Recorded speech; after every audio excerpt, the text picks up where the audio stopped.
What's good, everybody? Welcome back to another edition of Breaking Bet here on this January 16th. We're talking NFL divisional playoffs. I got my guy Eric Pauly in here with me, as usual, to help me break down this great slate of games that we have. We had a solid week for Wild Card. Wild Card is wild. That's why it's in the name. There was a lot of chaos. There's a lot of these 7 seeds going on the road, maybe giving out some tough matchups to some of these higher seeds. But this week, it's more in line with the better teams going against some of the juggernauts here. And Eric, appreciate you coming in, my brother. And, in terms of this week, I know we covered, some of the potential upsets and teams that maybe you thought were going to have a poor showing. Your Washington Commanders came home. I was a little surprised. We'll talk about that game in a little bit.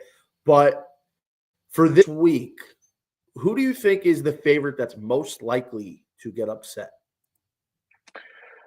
If you consider, the market's flipped now. The Ravens game is basically a PK, but we'll talk about that game at the end. But I think the Ravens are going to beat the Bills, though that's not like a real upset. The other 3 games, Houston, no shot.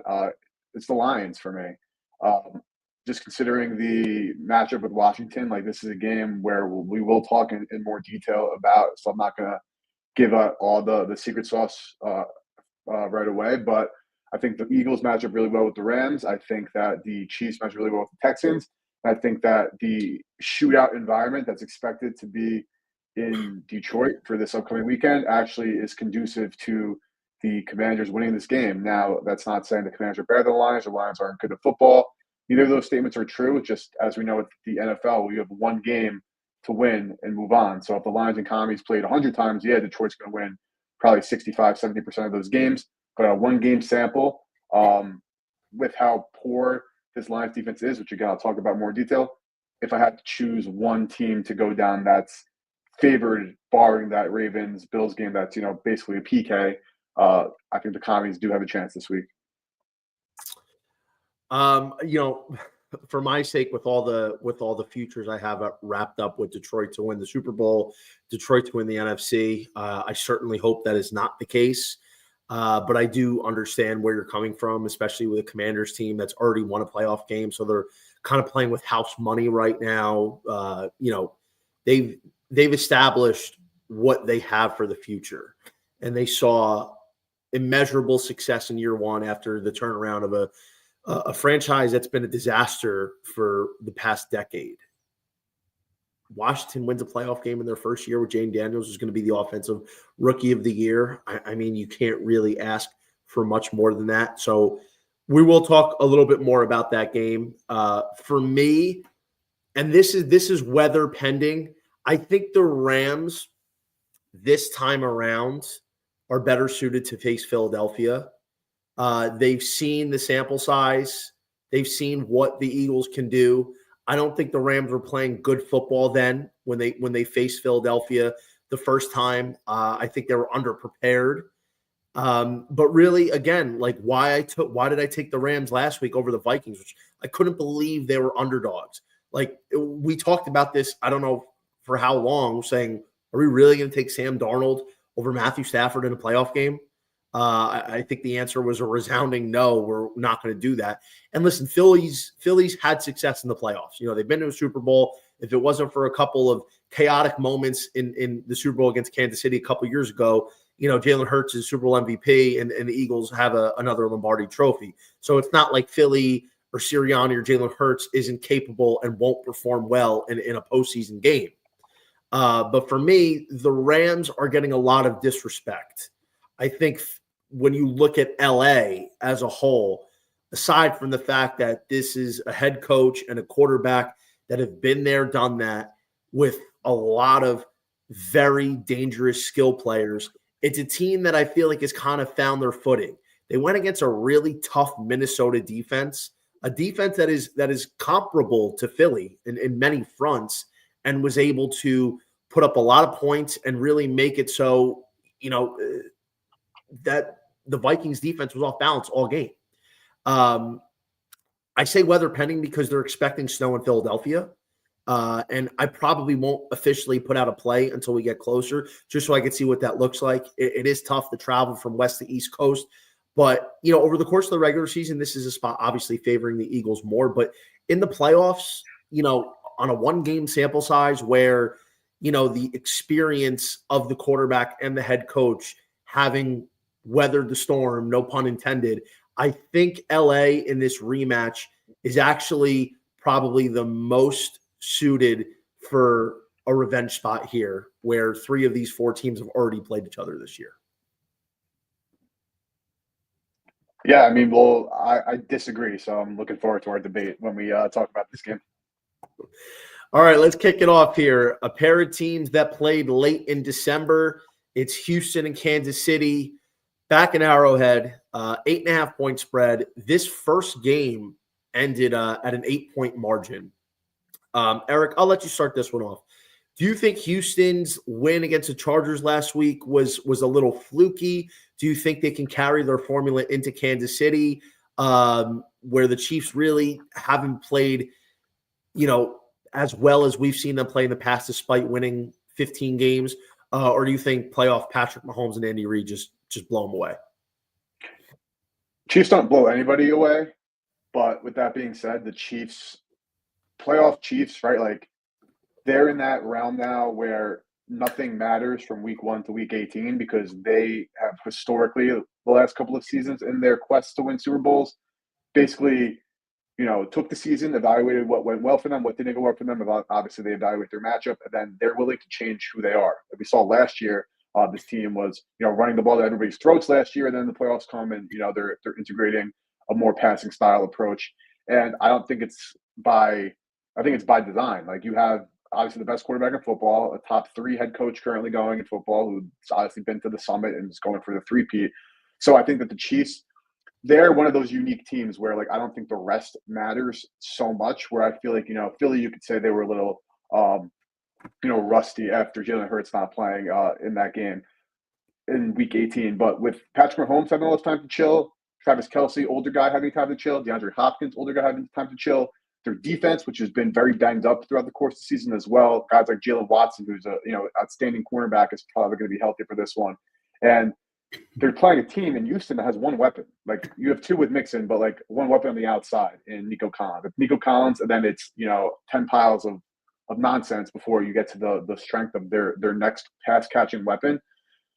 I kind of like Houston in the first half of this game. I saw some stats from Cleveland Analytics, got to shout them out, where Houston and D'Amico Ryans, that pairing, they're 14-4 against the spread this past season, and 12-7 in 2023 in the first half. So this is a team that does come out.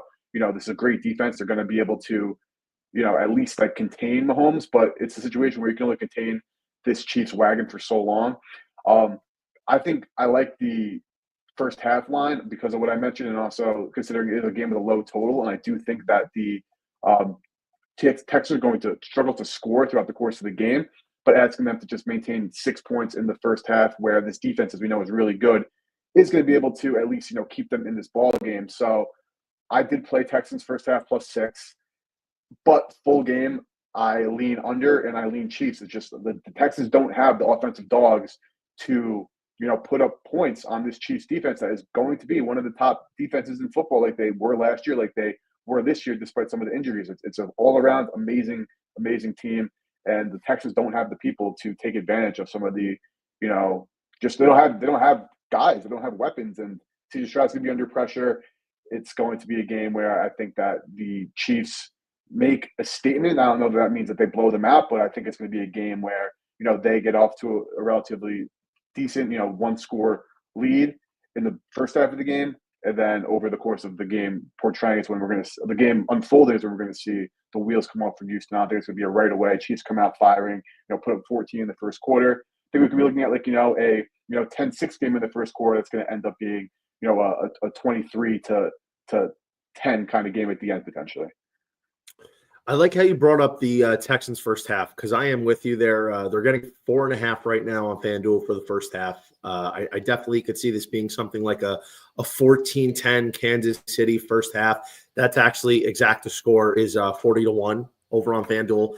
I do agree with you. I think, even though Mahomes and company have been there a million times before, the Houston defense, we saw them settle in the second half against the Chargers. And, the Chargers, I'm not going to say, considering the pedigree that they have, is anything close to what Kansas City has on offense, pedigree-wise, not talent-wise. I mean, talent-wise probably as well. But I do echo the sentiment that we could see this being lower, a closer game in the first half. Here's my thing. Kansas City, we know, doesn't really cover these big spreads in the regular season. And the playoffs is a different animal. Nobody is as dangerous in the playoffs as Kansas City is year over year. But something about this just seems like it's too big of a number at 8.5, just off first glance for me. I feel like Houston's defense can do enough to kind of slow down this Kansas City offense, make them have to grind out these long drives. And when you're having to grind out these long drives and eat up the clock, it's less possessions. And you make a couple stops here or there, and you keep Kansas City at 23 points instead of 27 or 30 points, that's going to go a long way. I do think, with the losses of Tank Dell and Stephon Diggs, limiting Nico Collins to being pretty much the only real force in that pass game, having, needing like John Mechie or Robert Woods or somebody else to step up and be a threat is kind of an issue. But the big thing for the Texans, I think, getting Joe Mixon involved early, and I know he's questionable. I mean, I would lean towards him playing. If he doesn't play, then that's even worse. But something tells me, I think, in addition to the first half for Houston, right now, not official, but right now, I think I'm going to lean with Houston. CJ Stroud kind of picked it up in the second half of that Chargers game against a pretty good defense. And I know, this is still a young quarterback, and on paper, the matchup is a big disparity between a guy like Mahomes and CJ Stroud. But I feel like Houston's going to keep this one close thanks to their defense and a couple of big timely plays by their offense. Yeah, I mean, the only way you can really anticipate them getting a big timely play is if they connect to Nico, which is, obviously possible, but they don't have the horses. That's what really like scares me from the Houston side, is they just don't have it's not just like, okay, yeah, you're comparing player to player. Like, yeah, the Chiefs are going to have a better overall offensive team, but like they don't have a number two guy in that passing game to take advantage of the Chiefs whatsoever. So and obviously knowing the Chiefs and knowing, Coach Spagnuolo, one of the better DCs in all of football, like they're going to take out Nico, and then they're going to just get after CJ Stroud, and he's going to be throwing it to, like you said, the John Metkeys of the world. Like, that's not a recipe to knock off the defending champs that are on their quest to win, to three-peating. It's just not. They don't have it. They don't have what it takes to win a shootout. And if you're going to tell me about a one-score game, Mahomes is the king of winning one-score games, and I'll take that again. It's hard for me to say, like, don't bet Houston plus 8.5. It's a lot of freaking points.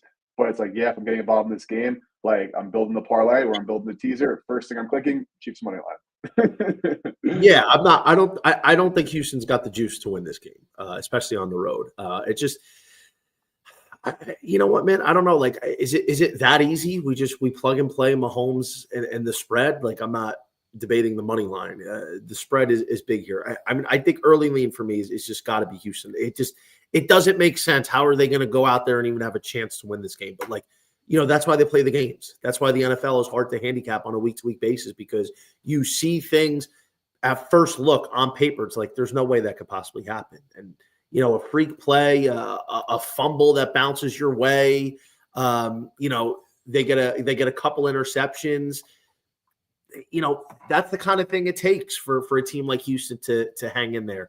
And this one's outside of the one-score game. I think, typically getting 14.5 on the teaser is better, but because I would side Kansas City on the money line, I would take them inside of inside 3 for a teaser. So I would tease them down rather than tease Houston up in case what I'm saying about them covering completely backfires.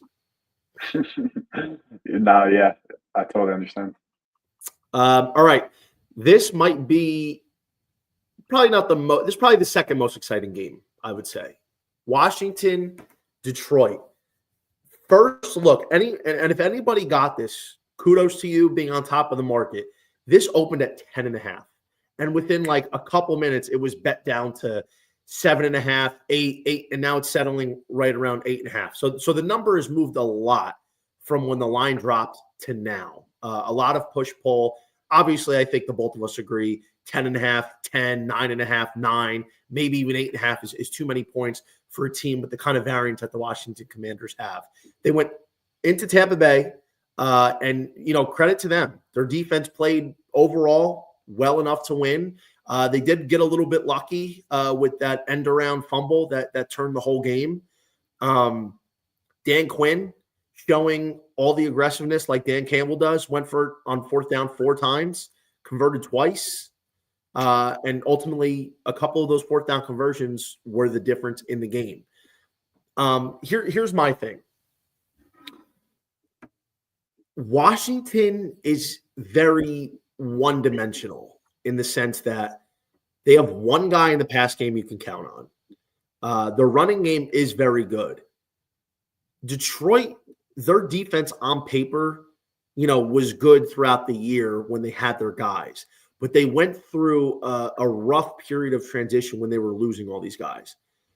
Going against Sam Darnold compared to Jaden Daniels is night and day, especially when you consider what Jaden Daniels can do with his legs.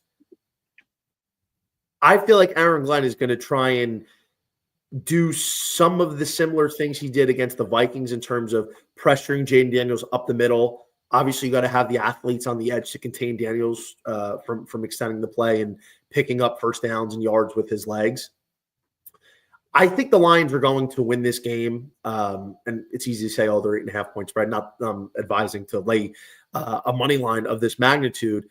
But I feel like getting 8.5, especially when you have a 55.5 point total, I think I'm going to side with the Commanders with the points. There's just so much action on the Lions, and I understand it. They're my preseason Super Bowl team for a reason.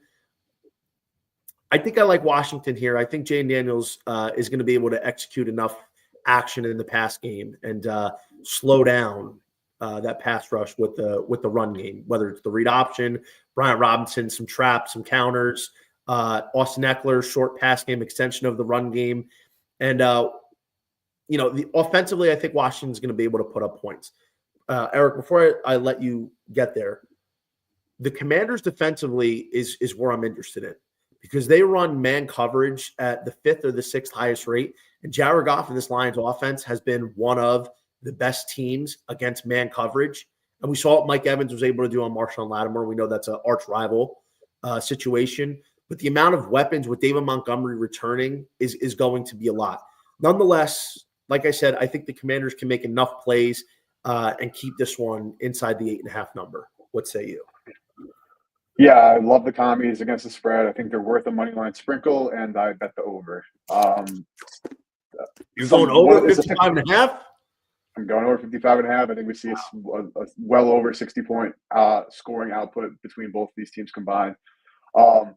It's strength against weakness for strength against weakness. You mentioned the Jared Goff numbers against man defense. Those are hold true. Marshawn Lattimore is either still injured or he's washed up. There's no in between because he's sucked horribly every time he stepped foot on the field for the Commanders. And we saw in that arch rival game, Mike Evans beat the crap out of him. So Marshawn Lattimore at this point is just a name for Washington. Maybe, he really was hurt and that magically gets healed 6 days later for this one and he can play some good ball to help out. Highly unlikely. These are two teams that do what they do. The Lions and Aaron Glenn defensively, they also run man coverage at one of the highest rates. They also are in his tenure with Detroit, has allowed one of the most amounts of rushing yards to opposing quarterbacks. Now you have JD5 on the turf against a poor pass defense. Like this defense for the Lions, I know they looked really good on paper. They still look good on paper. But like you mentioned, Johnny, when they started losing their horses and you're playing, third, fourth string guys in the secondary in the middle of the field at the linebacking core on the defensive line, doesn't matter what team you are, you don't have third and fourth string guys who are going to be great. And I don't think it's a really fair comp with the Vikings game, what they did in that Week 18 showing to beat them. obviously because the quarterbacks are two very different quarterbacks. But the threat that Daniels has with running the football, like I know that, like I love. We'll talk some props thing at the end of the show, but like I really like the Austin Eckler got involved big time. I had his over rushing receiving last week. I think it's going to be the same factor this week. We're going to see Jay Daniels run the football. We're going to see Terry McLaurin get wide open. On the flip side, the Commanders cannot stop the Lions if they try. Right? Like this is a terrible, terrible defense for Washington. I know their numbers don't look like they're that bad, but if we're being honest, it's a bottom third defense in a bunch of metrics, and it's the kind of defense the Lions specialize in. These teams are going to be going for it on multiple fourth downs, which is going to be really helpful for getting this game to the over. Conversely, it could be not helpful if they go for it, fourth and goal, they don't get in. Now the other team has a full field to go. But I think we're just going to be seeing the ball be slung back and forth, back and forth, back and forth. We're going to see points on points on points. And I'm building same game parlay. I'm probably going to build like 3 different ones for this game, honestly. I'm not really a huge fan of many props in the first game, considering it's a very low scoring, a very low total. Not expecting a lot of scoring, but we're talking touchdown props for this game, but then the Bills Ravens we'll get to. I'll have parlays for both those games and probably combinations between this game and that game of just, a couple of legs. The Lions are not going to be able, like the Lions defense is so bad. Like we've seen like Caleb Williams, like on Thanksgiving when the injury started piling up, a guy who prior to that game was having trouble completing, basic passes, threw for 300 on them. They had the script against Sam Darnold, but as we've learned, big game Sam Darnold is not who you want as your quarterback. JD5 is him. He has the it factor. You can't quantify it. You can't, describe it except saying he has it. And the rest of the commies they're not a good football team. I've talked about this all year long. Like they're bad. They just have one of the best quarterbacks in football to make them good. And that's how Daniels is special. He elevates a crappy team. And I just don't know how either of these teams get stops. The only way that this game really, in my opinion, goes under would be if, there are multiple fourth downs that are stopped, like fourth and goal, giving the other team a whole field. But we know these teams are 2 of the best at converting those fourth downs. So anticipating them to convert is probably likely. And these guys, these are 2 very bad defenses. So I think that we're going to see these guys running up the scoreboard. And I have a laundry list of players that I'm targeting and ways to build out different SGPs for this one. Yeah, my head was kind of spinning when I was looking at all the props. I'm like, oh, it's like going into a candy store. It's like, all right, well, I like this, and that. Like, have you ever seen Chris Tucker in Rush Hour 2 when he's going to the massage parlor and he's trying to pick out the girls he wants for the massage? He's picking the whole. That's like what I felt like trying to, see what I want for this for the props in this game, because there's a lot of them, like you said, that are very, very interesting, and we will get to that towards the end of the show here. Moving on over to Sunday, let's get into that Rams-Eagles game. You're the Eagles guy this year. I'll let you start this one off. I think the number is perfect. I wish I got in when it was 5.5, even 5, even 6. There probably are some 6s out there. Looking now, DK, MGM, a couple other Caesars. So like the 6 is still in play, which is a lean. I haven't played it. The only things I've played is Houston first half for a unit and Commies Lions total for 2 units. I bet that. The Rams have been this team all year, similar to, I guess, how we, viewed like even a team like the Chargers. Like when they play bad teams, they have the experienced quarterback coach. They have a starting Puka Nacua. They have good defenders, individual defenders. The unit comes together. They have the pedigree. They beat up on bad teams. When they played good teams this year, it has not been the same result for the Rams. And I know you mentioned earlier the, comparison to like the Eagles, between the Eagles defense and the Vikings defense. It's really not the same defense at all. The Vikings are the blitz heaviest team in football, while the Eagles blitz at one of the lowest rates in football. They're just going to be running 4 guys, coming after the quarterback, while the Eagles have, dropped the rest in coverage in the secondary. And, we saw a little bit of a blueprint for the Vikings in terms of how to maybe slow down Puka Nacua. Cooper Kupp at this point is honestly a non-factor. Like, I hate to say that about a Triple Crown winner, but he's washed. Like, if he comes out and, puts up a vintage Cooper Kupp game this weekend and makes me eat my words, I'll tip my hat. But as it stands, it's the Kyron Puka at Stafford show. Eagles have, a very good secondary, one of the best defenses, if not the best defense in all football.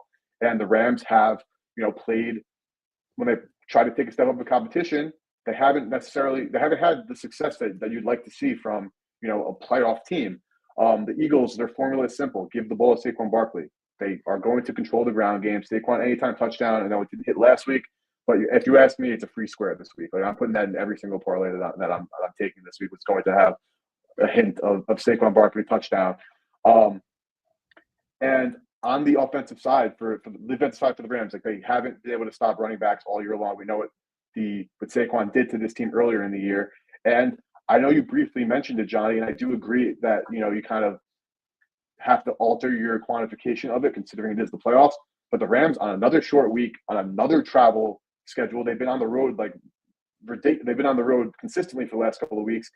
All those fatigue things definitely still settle in. They're going into cold, chilly Philly on Sunday afternoon. It's not a good matchup for the Rams. I think that the Eagles, despite some of their issues on offense and being able to get the pass catch involved, I think it is a little concerning for my futures. But I don't think that this is a matchup conducive to what the Rams want to do and what the Rams do well. I think the Eagles have they have the better defense. They have the ability to control the ball more. I have a lot of respect for Stafford and McVay and co. But like you're a Lions guy this year. I'm a Birds guy, and I just think this is not the matchup that the Rams want, and I think it's a matchup that's conducive for the Eagles to have success. I don't argue with what you're saying. I think you had a great handicap, and in reference to the Vikings Eagles defense, in terms of some of their roster talent. I mean, obviously I'd favor Philly more in the back end, but scoring wise, against the run, very similar there. With the Rams, and I completely understand it. It's hard, even if it's subconscious. It's hard to not factor in what happened in the first game. It just is, 100%. Most people are gonna be like, "Well, look what happened to the Rams last time they played the Eagles, and they were home." Saquon Barkley ran all over them. That was the game. That was the game that kind of vaulted him into the MVP conversation. That's what gave him the legs to, potentially go break Eric Dickerson's record if he didn't sit week 18. And listen, I don't necessarily think the Rams are going to stop Saquon Barkley. It's just how much can you contain him? I think what we saw last week with Green Bay, Philadelphia was not sharp at all. And, they didn't have to play their best because they were playing, quite frankly, probably the worst team to make the playoffs out of the NFC. I think Green Bay was kind of on life support with all the injuries they were dealing with. And overall, roster-wise, they were relying on a few guys. I think when you're looking at what the Rams are gonna try and do, it's really kind of challenge Jalen Hurts to make those throws. Now, maybe it was just rust why he didn't look that sharp last week, but just something about him, even before he was throwing, just kind of sitting in the pocket, trying to, identify an open receiver. Something just didn't look smooth. And like I said, it could have just been the rust that he hadn't played in almost a month. But I feel like the Rams pass rush, Jared Verse, Braden Fisk up the middle, I feel like they're going to be able to make enough plays and force some pressure, even against a great Philadelphia lineup. And so many people are disrespecting the Rams this weekend. The roster isn't nearly as good as Philadelphia's on almost any level, but they just have these guys that step up and make these big plays. And I don't agree that Cooper Kupp is washed. I think he's just been battling injuries all year long. He missed a handful of games. But they don't need him to be that Triple Crown guy. They need him to be that guy that's going to pick up some of those key third downs, pick up some chunk yards in the intermediate. Puka's the guy that's going to be called upon to do a lot more. And I know Quinyon Mitchell has been one of the best corners in football this year. I just, for the life of me, still can't let go of Matthew Stafford in the playoffs. I just can't. I can't let go of Sean McVay. I might be holding on a year too late with these guys. I'm not saying the Rams are definitely going to win. I think it's definitely, if the snow is not bad, if it's like a dust, that really kind of flips more in favor of the Rams. The snow game, if it's like 3-4 inches, then I definitely think Philadelphia's got the much bigger edge there. I like the passing game to exploit Philadelphia's supposedly impenetrable secondary. I just do. As long as the Rams up front can, like last week, kind of keep Stafford clean-ish, I think he's going to find a way to dial up some shots downfield. This is a game where like a Demarcus Robinson could come out with 5 catches for 70 yards, maybe a tutty. Work in Tyler Higbee. I think Tyler Higbee might have gotten banged up, but I didn't see anything to indicate he's not going to play. But let's also not forget about Kyron Williams. You lose Nakobe Dean, who's a big linebacker in that core. Yeah, you still got Zach Bond, but I feel like with Kyron Williams in the pass game, picking up some of those key first downs as well, listen, statistically, it does favor Philadelphia, but the Rams getting 6.5 points in a playoff game, regardless of location, regardless of opponent, for me is just too much. That's basically what it comes down to. And if Jalen Hurts looks like he did last week, and they gear up and try and contain Saquon Barkley, listen, dude, I think this is going to be a much closer game. I really do. I think it's going to be a boring ass game. I think we're going to see a 3-yard Saquon Barkley run, a 5-yard Barkley run, a 4-yard Barkley run, a 7-yard Barkley run, a loss of 2, a tush push for a first down. I think it's going to be a game like that where the Eagles are just going to play ultimate ball control, and that's the name of their game, and they do it better than anybody in football. So I think that also really benefits. And obviously every game is its own individual situation, and it doesn't necessarily, trends don't really matter. But another shot to Cleve TA. Last 25 years in the playoffs, dome teams outdoors are just 17-33 against the number. And in colder games, 40 degrees or less, 7-17 against the number. We've seen Stafford and this team embody this issue during their time. We saw the Jets game a couple weeks ago at this point. It seems like a lifetime ago, but we played in New York in a cold, frigid game, only put up 19 points in that game. Now you're playing, arguably the best team left in the NFC in the dance. I think it's just tough. It's a really tough spot for the Rams. Obviously, any team can win, and we're talking, the point spread, the great equalizer. You can make a compelling case to get the Rams, especially if this gets to 7, a full touchdown. Maybe that's a little egregious, but I actually make this, 6-7-5. So I'm right on the market here, which I got in earlier. I think it's an Eagle spot, and I think the Rams are wishing they were playing, the Lions or the Commanders. I really do. I don't think this matchup is I don't think they match up well with what Philadelphia does best, and I think that strength for Philly is going to be able to, just propel them to a win. I think if you're taking touchdown bets, like you mentioned, Demarcus Robinson, I think you definitely look for like Rams down the depth chart instead of taking like a Puka Nacua at probably some inflated odds. And I think that we're going to see one of those games where I know there's a lot of talk on Twitter this past weekend about all these wildcard games are so boring. We saw some lower scoring games, etc. I think it's going to fit. I think while the Commies game explodes and this Ravens game we'll talk about in a second is going to be the real focal points for the public watching the games and betting and hoping for player success. I think we have a lower scoring one here, and again, like I mentioned, like betting the Eagles down at 6 points either just to PK, maybe just teasing them with the Chiefs. I might just put 2 units on that and call it a day. Honestly, I love Philly here. That's been your team all season, so I expect you to stay there. And listen, I would, because I think the Eagles are probably going to win this game. I'd rather bet them down to get basically a money line teaser, as well as the Chiefs inside the 2.5 or inside 3. I feel like those two that's probably going to be a 2-unit teaser for me this weekend as well. Just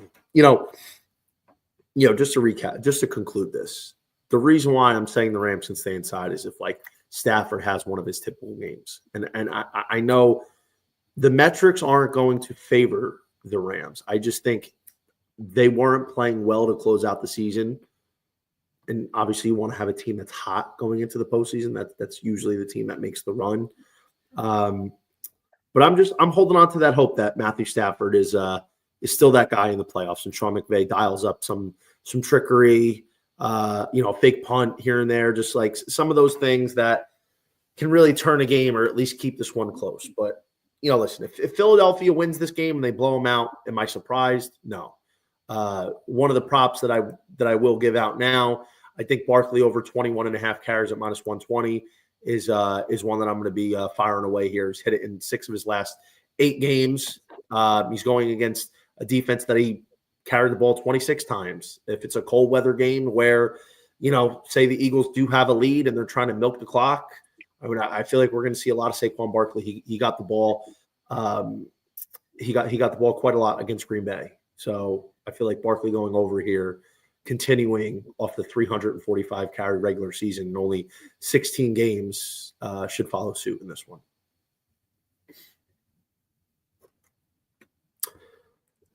The finale. The most anticipated game of the weekend. The Baltimore Ravens, 1.5 after being 1.5 underdog at the Buffalo Bills, second highest total on the board, 51.5. I'll start this one. I'm rooting for Buffalo because I'm rooting for Josh Allen this year. Typically, I'll say I have not been the biggest Josh Allen fan.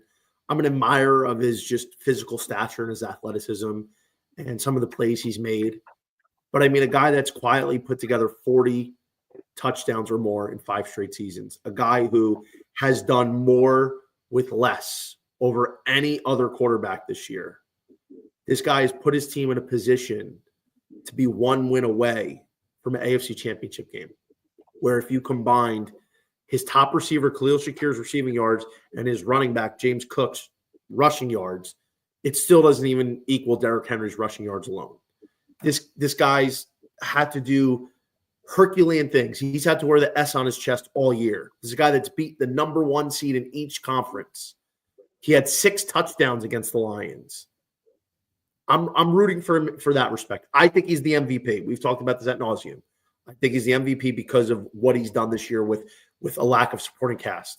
I don't think the Bills' defense is as good as people kind of hyped it up to be. But based on my pure objectivity and my handicap, I think the Ravens beat them again. I don't think it's going to be as dramatic of a game as it was earlier in the year, where it was a 4-touchdown game. But ultimately, I don't know who's going to step up for the Buffalo front to stop Derrick Henry. Derrick Henry has been on a different planet.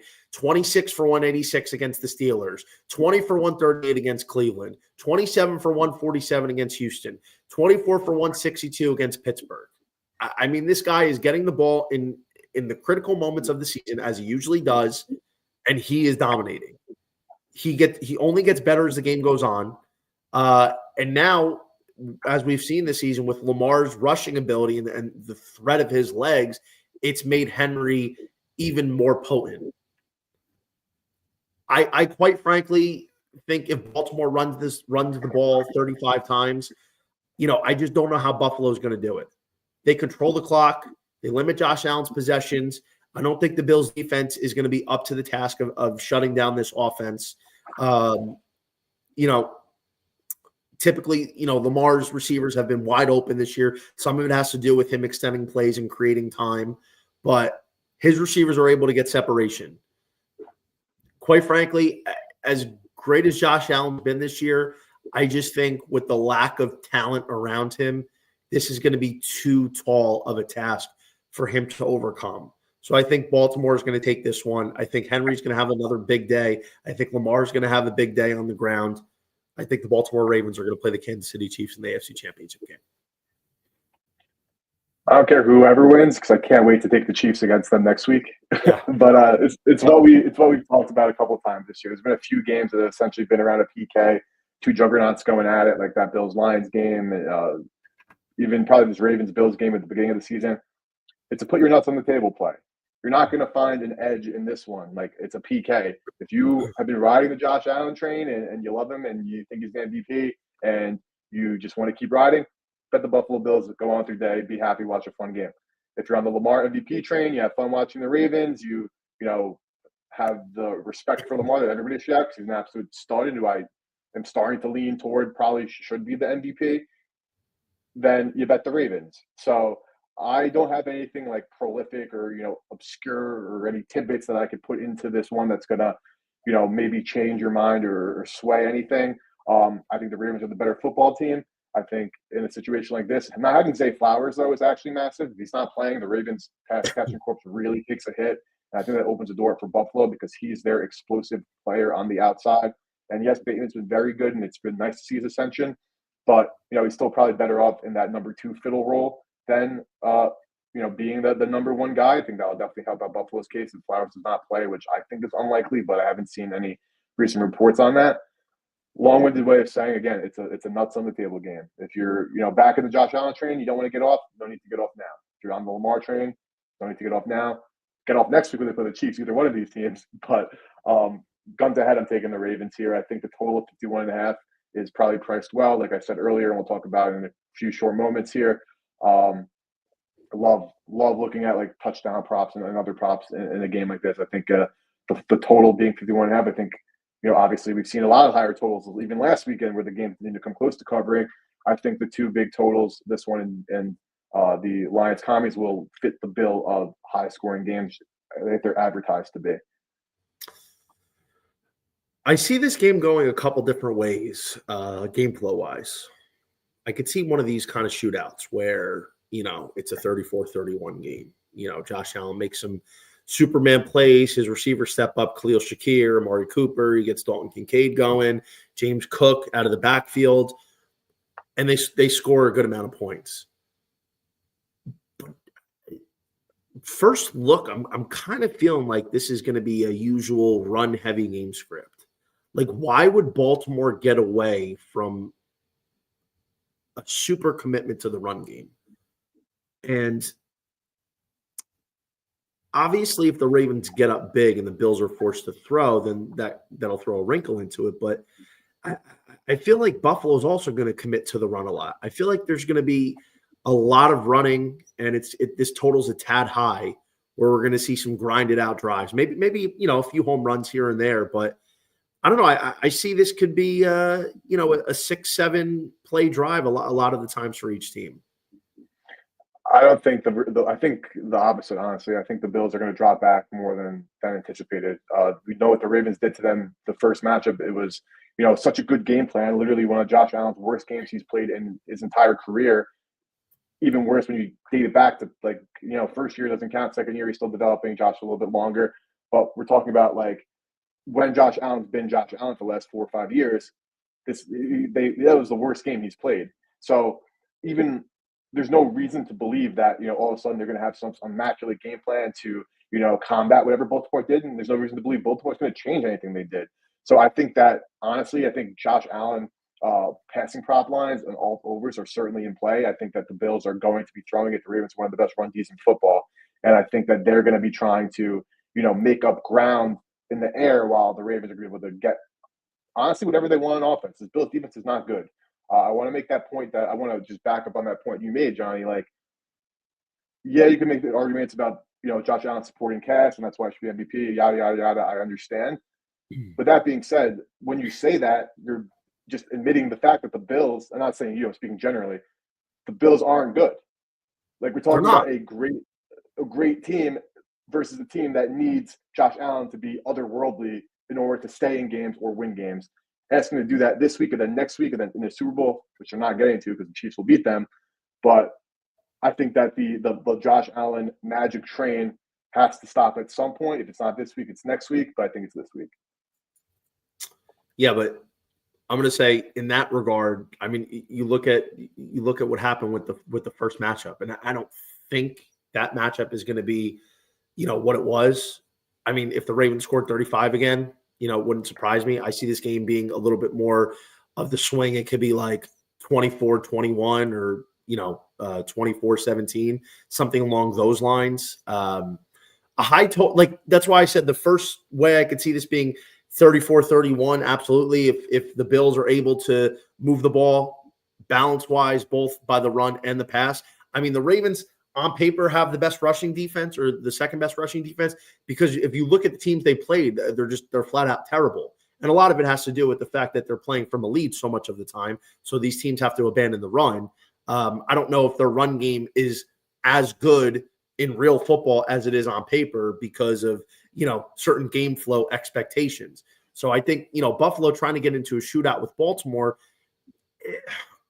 in some regard, that's kind of their only chance to win. I mean, but at the same time, do you want Josh Allen throwing the ball 40 times and completely abandon James Cook and take him out of the game? The Ravens are third in rush EPA, first in explosive rush percentage, meaning they don't give up these big rushes, and then 12th in adjusted line yards. So we're talking about a defense that, you can talk about competition. It's still one of the best rush defenses in football. I don't think abandoning James Cook means, not head. They're going to obviously have to run the ball here and there to set up some certain things, but I don't think it's more about they're going to abandon James Cook. I think and again, I'm talking about what I think. We'll see what ends up happening, but I think that their best chance to win is to let the MVP be an MVP. I don't think he can and will, but I think that if they're thinking about their way to win, you have a one-man army and Josh Allen. James Cook has been amazing all year, so give him his flowers. And like Shakir, but they built this team with addition by subtraction by opting to go with this more spread out offense with these lesser name receivers and more scattered approach on offense. So they know exactly what they were doing when they made these moves, and it just comes back down to the fact that you have to ask Josh Allen to be a Super Bowl, to be Superman for 60 more minutes against a better team. When you have basically the Superman also with a Robin, and a Robin being Derrick Henry, which is better than anybody else even the Bills have. I think it's Ravens, and I am anticipating a rematch of last year's AFC Chip game. You do know that we're both on the Ravens, right? No, I agree. I'm just, I'm talking just out to, everybody who's listening. Like, we are both on the Ravens, yes. And the more that you're honestly just like playing a little devil's advocate, the stronger, honestly, I feel about Baltimore. Yeah, I mean, quite simply, even if you look past that first matchup, it's just the Ravens are just such a better team, and they have so many more contributors. It's just, listen, that I wish the best for Josh Allen. I would love to see this upset. This would really, mean a lot to his legacy as a quarterback and as somebody that's trying to chase the greats and become a Super Bowl winner, become an MVP for the first time in his career. Pulling off an upset like this would be big, so best of luck to him. Let's stay in this game because now we're touching on props. Kind of going with the game flow, being conducive to what we think it's going to be. I mean, I'm going back to Derrick Henry over rushing yards. I think the number's a little low here, even at 96.5. I mean, he's got 100 yards easily in his last 4 games. He torched the Bills the first time around for almost 200 yards, 199. Listen, they're going to be giving the ball to Derrick Henry 23 to 27 times in this one. Especially if they're playing from a lead, which I think the both of us think that they probably will be. And anybody that's ever watched Derrick Henry knows he only gets better as the game goes on. So this is a guy that's going to be dominating in the second half. So I think the number is a bit low there. The touchdown, being north of 200 is obviously big. That's something that I think, like a Saquon Barkley touchdown, we could put that in a parlay, maybe with a couple other things. If you're looking for a little bit of a little longer shot to root for. Lamar over 52.5 rush yards. Same thing with Derrick Henry. Lamar's been running the ball a lot better lately. He's cleared 60 yards in his last 3 games. I think with Buffalo trying to key in so much on Derrick Henry, we're going to see a lot of what we saw last week where Pittsburgh was committing to stopping Henry and Lamar would pull it on a QB read, or we saw a handful of Lamar design runs. I think they're going to do a lot of that and follow that sort of game script. And, quite frankly, we see Buffalo, probably even in the past game might have trouble, and Lamar just takes off and scramble, picks up a couple chunk plays. And in that token as well, I think Lamar, anytime touchdown at plus 190 is way too big. He's only got 4 on the ground this year, but to be fair, man, even though Buffalo doesn't allow a lot of touchdowns to quarterbacks on the ground, Lamar's, there's nobody else that can run like him. So this is another example of, we think there's going to be a lot of Raven snaps in the red zone, inside the 10-yard line, inside the 5-yard line. I think Lamar at plus 190 pulling it down is I think that's a solid bet to take a shot on. Yeah, I like it. I also like the point you made with, the Steelers historically have been one of the better teams stopping running quarterbacks. Obviously, the team's ready to play twice this year. They see Lamar, twice every year, and he's really never had success against the Steelers. So what happens? The Steelers, are playing their normal defense. You have Derrick Henry, who has that threat. Then you have Lamar pull it and be the athlete that he is and do that. The Buffalo Bills are also a team that is not, they're great against quarterbacks, 8th in rush yards allowed per game against quarterbacks. But I think what you just said, that the fact that they can keen in on Henry, you're going to expect the ball to go to Henry, and then boom, you have Lamar freaking Jackson running the football like we've seen. He's an absolute animal. I agree with your take there. And I'm just going to say, though, it's plus 105, so I would probably honestly play as a parlay piece. So obviously you could bet at 105 straight if you want to, but for me with the anytime touchdowns, I don't really play them straight because they're not a great market. They have high hold percentages. You can't bet the under; they're one way. But with that being said, it's fun to put some touchdown parlays together. I love Josh Allen, to score a touchdown. It's plus 105, and it's pretty simply okay, this is your Superman. He's going to try to make a Superman-esque play. We know how good the Ravens' run defense is, and he's going to be dropping back and passing. I anticipate a lot as well, like I mentioned. So that's going to lead to scramble opportunities for Josh Allen. We know he could break one, he could break a bunch of tackles. So I like Josh Allen to score in this one. It's something I'm putting in a parlay. Yeah. Working backwards here, the Rams-Eagles game, I mentioned Saquon Barkley, over 20.5 carries. Right now, that's all I have. I'm probably going to do a little bit more research into that game leading up to Sunday afternoon, but I don't have many other plays. I mean, in addition, probably going to throw, like I said, that Saquon Barkley touchdown in there as well. But other than Saquon, what else you got in this game? Nothing. I like Saquon. Like I mentioned, I think that Cooper Kupp's watch, his line's 41.5, which is obviously low for honestly most people, and especially low for a guy of Kupp's caliber. But we've seen how much he struggled lately. So maybe I look at an under there. I know you mentioned Demarcus Robinson earlier. I think that is a potential good look, but Saquon touchdown, put it on. I have parlayed it already. I'm going to probably parlay it at least one more time throughout whatever I end up playing this weekend. And I think, like I said earlier, I think this is a low-scoring game. So nothing I really love in the touchdown market outside of Saquon for the obvious reasons. But I wouldn't be surprised if it's a game where the Rams score, potentially under 2 touchdowns. Yeah. All right, Washington, Detroit. I mean, I'll probably be putting some other stuff out later in the week, but I'll go same sort of sentiment as Lamar. Jaden Daniels rush touchdown plus 165. I think that's too big for a guy that's probably going to be doing a lot of running. Here's my thinking of it, just game flow wise. They're an 8.5 point dog with an extremely high 55.5 point total. So in theory, you'd think they're probably going to be doing a lot of dropping back on paper, which, in certain scramble opportunities could provide Jaden Daniels some room to run.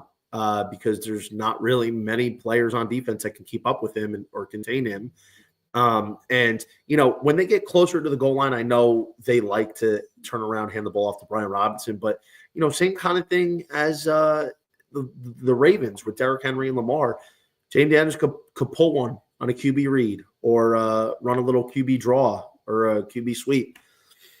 I think the number's too big there for Jaden Daniels. And the interesting thing is the Lions have allowed the third most TDs rushing to quarterbacks with 6. So plus 165, I would take a sprinkle on JD. And Terry McLaurin over 5.5 catches. McLaurin had a fantastic game against Tampa. He's going up against a pass defense, that's been so banged up this year. So many injuries in the secondary. We know Brian Branch and Kirby Joseph have had very good years. Terrion Arnold looks like he's going to play, but bro, the Lions, they're the 3rd worst pass defense in football this year. I think if they're playing from behind, McLaurin's going to get a lot of looks. He should be in the 10-plus target range again. So for him getting 6 catches, I think that's something that is a worthwhile play. Lions stuff, I'm going to do some more digging and probably come back before Saturday's kickoff. I love McLaurin over receiving yards and touchdown. I love Jameson Williams over receiving yards and touchdown. He's one of the best man beaters, and Washington's going to try to stop Amon-Ra. I think you're going to see a massive JMO touchdown, and potentially on a very long catch as well. I think potentially one of those alternate same game parlays with maybe Jameson. I'm going to build it out really quickly right now because they're out. I'd say maybe Jameson 80 plus receiving yards, but under receptions. Oh, the negative correlation. One of the negative correlations. I think Jameson Williams is an amazing candidate for one of those, under 3.5 catches, but 80 plus receiving yards. That's 30 to 1 right there on FanDuel. I haven't checked any other books, but that tickles my fancy. In terms of the running backs for Washington, though, Brian Robinson has clearly been out of favor for this team. He had his fumbling issues. He's honestly not good. Like his tenure in Washington is probably not going to last much longer. I expect them to, draft a running back at least this year and give him some competition. If I'm targeting any Commander running back, it's Austin Eckler. His plus like 250 for a touchdown. I was on him last week. He didn't score, but I was over on his rushing receiving yards. He cleared that very easily. I think it's another situation for Eckler out of the backfield to be great. I agree with everything you said with JD5. I have JD5 already, touchdown in a parlay already, and I think his rush yards are also live as well. And the other thing that I think is, I'm not going to say one of the other long shots, it's priced terribly, so it's not even that big of a long shot. And I know that you could look at the odds and be like, oh, this is gross, like that's not hitting. And I know we've talked about it nauseum, how just because the bet hits with crappy line doesn't mean that it was a good bet. Bad bets win sometimes, good bets lose. Jahmyr Gibbs is scoring 2, undoubtedly, in my opinion. So Jahmyr Gibbs 2+ tutties. David Montgomery is back. Unless I hear otherwise, I'm going to think on the same. It doesn't matter, right? Like you're talking about. I mean, it matters in the sense because they split carries all year, but like we're in the playoffs. Why would you sit the better player? Like Jahmyr Gibbs is quickly approaching the status, and this isn't like a hot take or anything, of one of the most fun players in the NFL and has become a fan favorite of mine. He is awesome to watch. He is ridiculously incredible. And not to say David Montgomery isn't good or a plus for this team. We know what he does for this team. But at this point, giving the ball to David Montgomery instead of Jahmyr Gibbs is bad business. I'm thinking about I might do one of those fun TD parlays like Lamar, Allen, Hurts, JD, like a 4-legger, just all the quarterbacks to get in. I think there's obviously a world where something like that does happen. But in the same sense, like what happens if we do Jahmyr Gibbs, Derrick Henry, Saquon Barkley, and we throw in I know you're not getting anything. I try to get to 10-5. If I'm gonna take like a 4-legger, like of any kind of parlay, like this is just me. There's really no rhyme or reason. It's still a bad bet. I'm not trying to justify and make it a good bet, but I'm looking for at least 10-1 for my money, just for the sweat aspect and the fun aspect there. And I built it out. I tweeted it out. I'll pull it up. But the one parlay I've locked in so far, all anytime touchdowns. It's Gibbs, Daniels. So like we've already talked about, we're on the same page on them. And I really think that Gibbs is live for 2. Gibbs, Daniels, Saquon, and then ended it off with Josh Allen. So that's the first thing I've cooked. That was my initial results of my initial lab sesh per se. And I think that this game, I kid you not, I will, between this game and the Ravens game, like I said to you, I will have probably like 5 combined parlays, probably at least one of like each game, and then also with like legs from both of those 2 games. I agree they should have the highest totals for good reason. So I was looking even at some builds for this game. Like I did like Amon-Ra, Jameson, Terry, and Gibbs. That gets you even over the 13-1. And I know you're probably saying, like, is this kid, square as can be? He's talking about, 4 of the 5 chalkiest touchdown scores in this entire game to score. How many games really have 4 different scores, etc. I think this game is built like that. And my long shot for the Commanders is Austin Eckler. And I'm interested to see Khalif Raymond's status because they scheme him open purposely. He's 12-1 to score a touchdown. There's no receiving yard line out for him unless I'm missing it. But I think the fact that they literally create plays for him, even though he's only playing, 4 or 5 downs, there are 4 or 5 downs where the ball is intended to go to him. So I think Khalif Raymond could be like a fun anytime scorer that's like out of the woodwork because there are times to look at anytime TD odds on different games, especially with higher totals. I'm like chalk, whatever, crappy line or good line. In this situation, I don't care if Jahmyr Gibbs is minus 250. It's definitely a bad bet to bet a minus 250 on an anytime touchdown for various reasons. He's scoring. he's putting the ball in the end zone. I can't see a world where Jahmyr Gibbs does not end this outside of injury, does not end this football game without scoring a touchdown. Knock wood on that one. I agree with everything you said. And you know what? Sometimes the chalk comes home. The squares win. So, listen, I think at the end of the day, taking the guys that have the best shots, and, I think you handicapped it beautifully. of why this is going to have a lot of scores. And, there's a lot of good candidates here to throw in a parlay. If you want to build a couple out, I'll certainly be doing that as well. And I like that touchdown parlay. I saw you tweeted that, and I'm like, yo, bring your ass on this show with that sexy slip. I think I got to tell that on over the weekend with you. I appreciate that. Was right. Two more. I feel like Nico Collins TD at plus 175 is too big. I know they're going to be keying in on him. I get it. But plus 175 for a top 10 receiver on a team that's probably going to have to be throwing the ball a lot, assuming Kansas City, gets up and CJ Stroud's going to be having a drop back. I mean, even if it's a meaningless second half touchdown, a world where a guy like Nico Collins throughout the year has been plus 110 or lower, 175 in a pass heavy game script to me feels like too big of a number for, even a little sprinkle on Nico. Got in the end zone last week against a tough Chargers defense. So give me Nico there on the 175 sprink. I'm going a little chalky here myself. Travis Kelce over 5.5 catches. It's a little juicy at minus 132, a little juice latte there. He's had 6 catches in 12 of his last 14 postseason games, dating back to a 2019 AFC Championship game. Of course, that was a long time ago. But Travis Kelce somehow caught 97 passes this year. This is a guy who shines brightest in the postseason.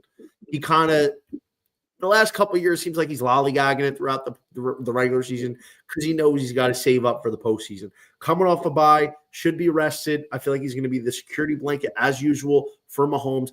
Getting 6 catches, even against a tough Houston defense that does very well against tight ends. Kelce, even at this stage of his career, is not your average tight end. They allowed 9 catches to Jonnu Smith. They allowed 6 to Luke Schoonmaker. I feel like Travis Kelce is gonna be able to get himself 6 catches and have a decent day here. Yeah, I haven't really dove that deep into the props because, again, I would not be surprised if, like I said, Houston scores under, 2 touchdowns, even if they are held to 1. The odds are reflecting that. If I'm taking anything for a long shot flyer, I like Stroud at any time. We see his, he wants to run the football. He's athletic, and it could be a situation where he's trying to put his team on his back and takes off. And obviously, you got to respect that. So at 11-1, for my money, I'm interested in Stroud anytime. But outside of that, this is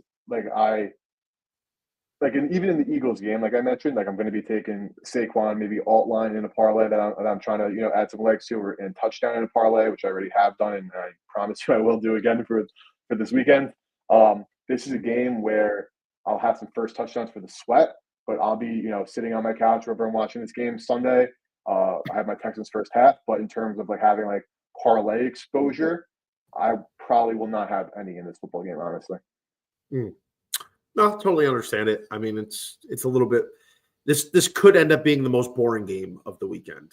It'll be a toss-up between this and maybe the Rams-Eagles, depending on how that game shakes out. But listen, totally get it. The touchdown market in this one's probably going to be the one I would lay off the most out of the 4 games. But very interesting props here, Eric. Great job as always. Really appreciate everybody tuning in. Apologies, we went a little longer than anticipated, but listen, time flies when you're having fun. We're talking some good ball, giving out some good information here for you to win your bets this weekend. Eric, best of luck, brother. I'm going to tell you on that parlay. Let's do it, brother. Let's cash. I hope everyone makes some money this weekend, has fun doing it in the process as well. Football's almost over, so let's cherish it this weekend. Let's cherish it, and we'll be back next week for the conference championship preview. Best of luck, everybody. Thank you so much. Win some money this weekend.